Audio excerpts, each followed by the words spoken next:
Halo adik-adik, jumpa lagi di channel Five Chemistry. Di video kali ini, saya akan membahas cukup banyak soal tentang bagaimana cara menghitung pH dari suatu larutan garam. Atau biasanya kalian dengar ini istilahnya hidrolisis. Ya, hidrolisis ini adalah materi kimia kelas 11 semester 2 ya. Nah, langsung aja ya, bagaimana soalnya, bagaimana cara penyelesaiannya, tips dan trik yang dipakai. Nah, maka dari itu, pastikan kalian mengikuti dari awal sampai akhir.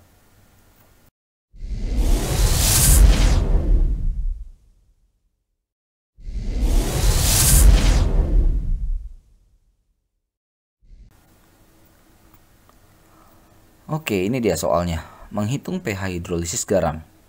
Oh ya, untuk membantu kita mengerjakan soal ini ya, 1, 2, 3, 4 ini, maka saya sediakan di sini rumus-rumus yang akan dipakai. Jadi rumusnya nggak banyak. Oke, diikuti ya. Saya mulai dari 1A. Hitunglah pH larutan CH3COONA 1M.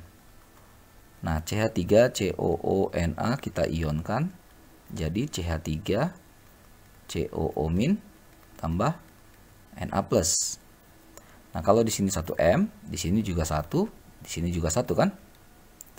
Oke, lalu kita harus tahu ya, CH3COONA ini bersifat apa garamnya? Ini bersifat basa, karena ini disusun dari basa yang kuat dan asam yang lemah. Dan reaksi hidrolisisnya juga nanti akan menghasilkan OH-.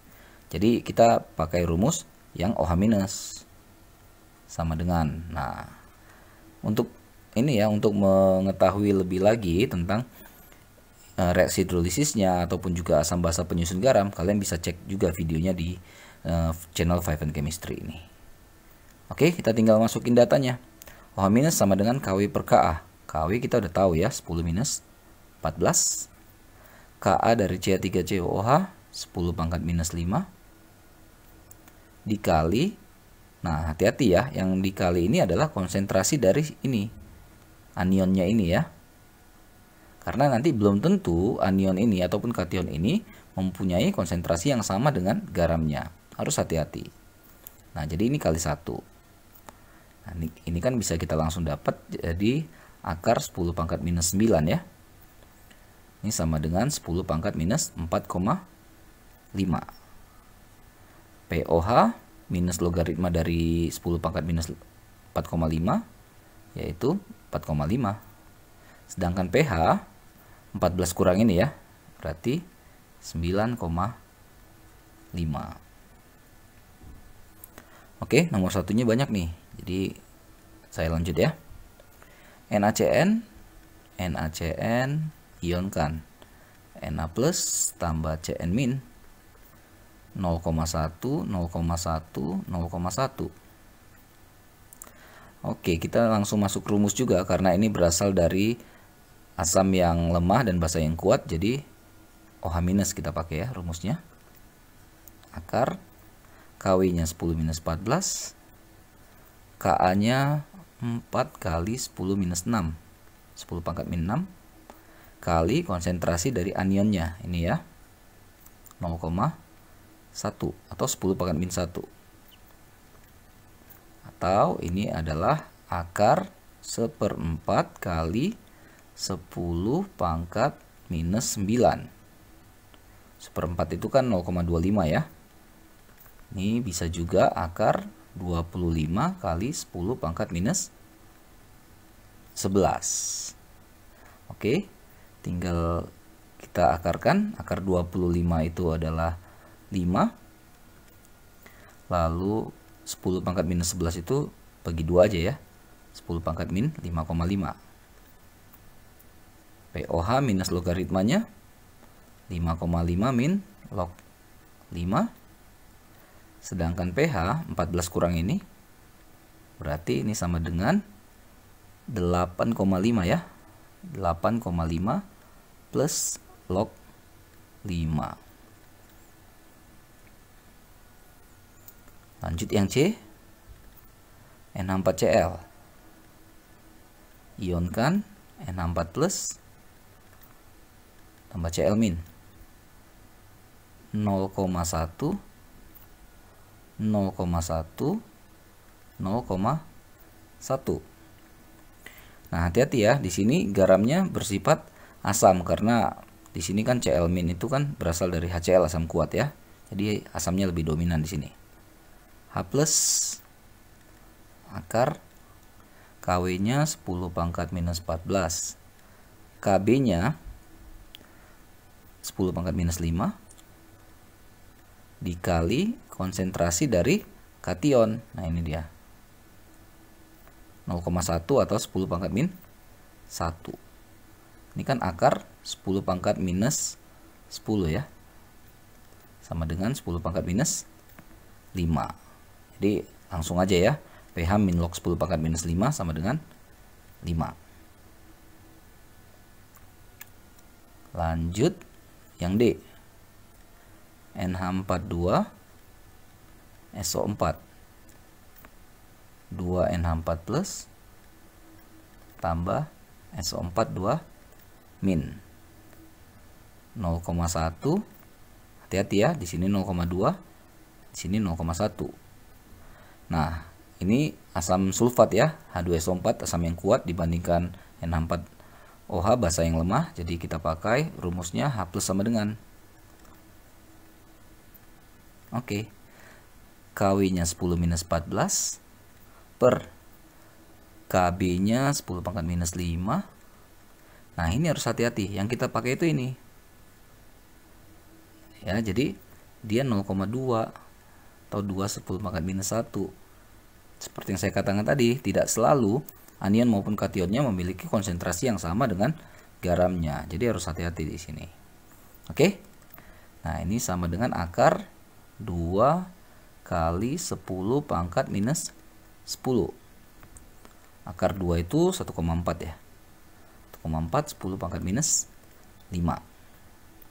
pH min lognya dari 1,4 kali 10 pangkat minus 5 yaitu 5 min log 1,4. Oke, last one untuk nomor 1, CH3COONH4. Nah, ini harus hati-hati ya. CH3COONH4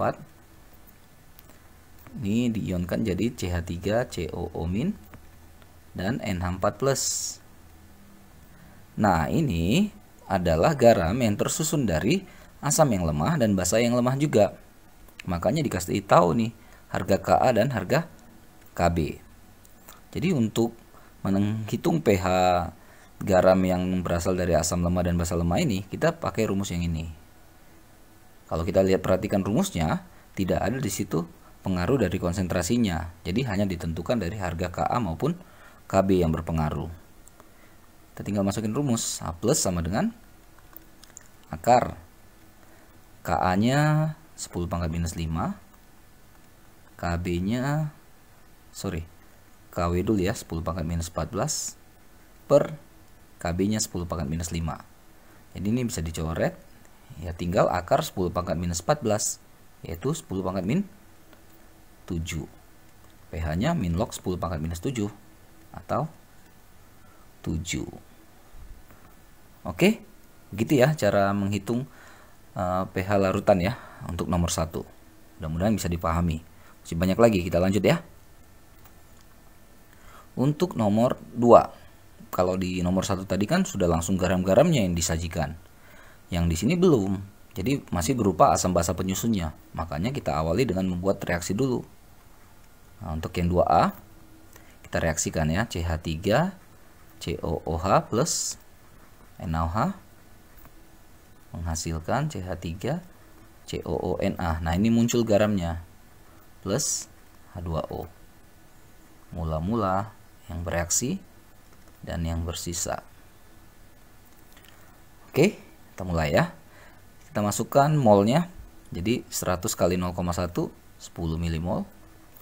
Ini juga sama, 100 kali 0,1 10 milimol. Ini habis ya kedua-duanya. Di sini terbentuk. Habis. Ini 10 milimol, ini yang kita pakai. Oke, karena ini garamnya ya. Ini garam.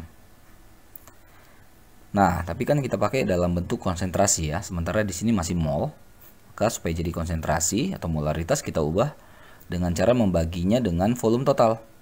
Volume totalnya 100 tambah 100, 200 ml. Ini mili dan mili coret jadi mol per liter kan. 1/20 itu 0,05 ya. Atau 5, 10 minus 2M. Jadi inilah konsentrasi dari si CH3COO Na. Sudah, kalau udah tahu ini kita tinggal masuk rumus. Di sini kan yang kuat adalah basanya ya, sehingga kita pakai rumus yang OH- sama dengan. Nah, masukin tadi kan KW 10 minus 14 per KA ya. KA-nya berapa di sini? Oke, 10 pangkat minus 5 dikali, nah ini 5 10 minus 2. Atau ini sama dengan akar 5 kali 10 pangkat minus 11 ya. Oke, akar 5 itu sekitar 2,236. Saya pakai kalkulator nih. Kali 10 pangkat minus 5,5. Nah, jadi POH min lognya ini ya, berarti 5,5 min logaritma 2,236. Atau pH-nya 14 kurang ini, berarti 8,5 ya. Plus log 2,236. Oke. Untuk yang B, caranya sama aja. Karena belum ada garamnya, jadi kita disuruh buat atau mencarinya ya melalui reaksi. NH3 plus HCl. NH4Cl. MRS. Oke, NH3-nya 200 kali 0,3, 60 ya, milimol. 300 kali 0,2, 60 juga. Oke, ini habis terbentuk. Milimol. Habis. Sama kayak tadi kan, kita kan mau pakai N4Cl-nya ini. N4 plusnya yang di situ ya.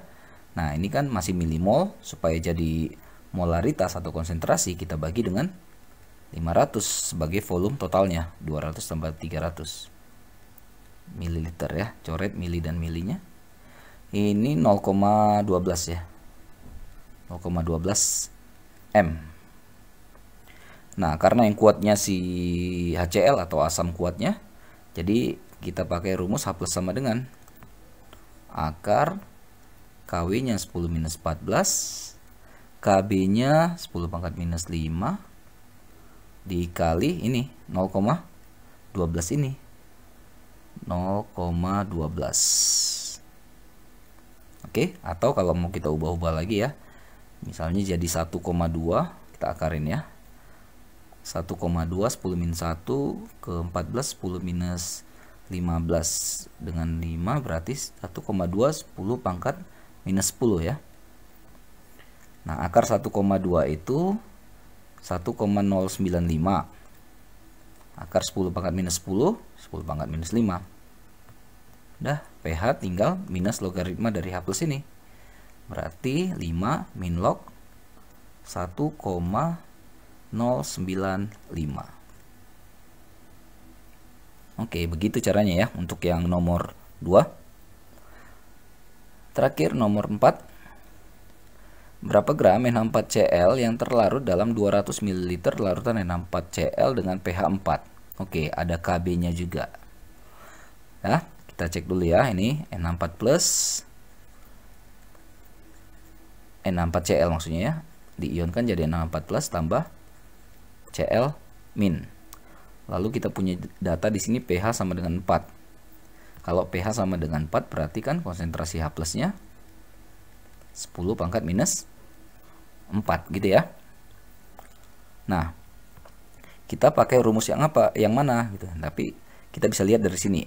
Karena asamnya yang dominan, maka kita pakai rumus H plus sama dengan akar KW per KB kali konsentrasi si NH4 plus. H plusnya ada, KW nya tetapan. KB-nya juga ada. Jadi kita cari konsentrasi si N64 plus ini. Ya. Ini 10 pangkat minus 4 dikuadratin aja 10 pangkat minus 8 supaya akar ini habis ya. KW-nya 10 minus 14. KB-nya 10 pangkat minus 5. Konsentrasi N64 plus. Ini kan jadi 10 pangkat minus 9 ya. Jadi 10 pangkat minus 8 sama dengan 10 pangkat minus 9 kali konsentrasi N64 plus. Atau kita bisa dapatkan konsentrasi N64 plus sama dengan 10 molar. Nah, saya ulangin deh reaksinya ya. Jadi N64Cl tadi kan diionkan jadi N64 plus tambah Cl min. Nah, kalau di sini 10M, di sini 10M, maka di sini pun 10M. Karena yang ditanya masanya si N64Cl ini. Ya, jadi konsentrasi si N64Cl itu sama dengan 10M. Ingat bagaimana cara mencari molaritas ya. Jadi M sama dengan massa dibagi MR dikali 1000 per volume dalam satuan mililiter. Nah, ini kan udah muncul nih massa. Nah, molaritasnya 10. Massanya yang dicari. MR-nya ya kita hitung ya, N64Cl. 14 tambah 4 berarti 18 tambah 35,5. 53,5 ya. 53,5 kali 1000 per volumenya 200. Oke, tinggal coret-coret. Ini 5. 10 dengan 5 juga bisa dicoret. Ini 2. Berarti tinggal kali silang ya. Maka massanya sama dengan 53,5 kali 2. Ini 106 tambah 1 berarti 107 gram. Wow, beres. Oke, jadi begitu ya adik-adik ya. Cukup banyak tapi mudah-mudahan ini bisa mewakili semua ya. Ya, baik tugas-tugas kalian ataupun soal-soal dari buku paket. Mudah-mudahan bermanfaat, mudah-mudahan bisa dipahami. Maaf kalau ada kesalahan atau kekurangan. Oh iya, buat kalian yang baru perdana main ke channel ini, jangan lupa support channel ini dengan cara klik like, subscribe, dan nyalakan lonceng notifikasi. Komen juga boleh, gabung ke grup Telegram juga boleh. Nah, jadi update terus video-video terbaru di channel 5 and Chemistry ini ya. Sampai jumpa dan bye-bye.